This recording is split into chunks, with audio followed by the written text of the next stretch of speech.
أحل لكم ليلة الصيام الرفث إلى نسائكم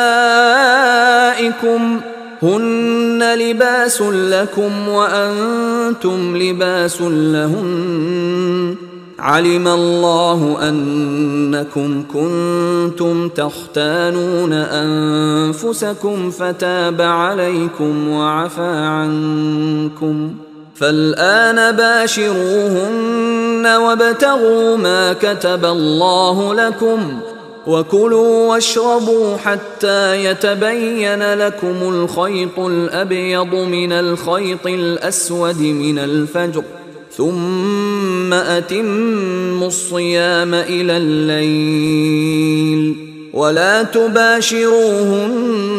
وأنتم عاكفون في المساجد تلك حدود الله فلا تقربوها كذلك يبين الله آياته للناس لعلهم يتقون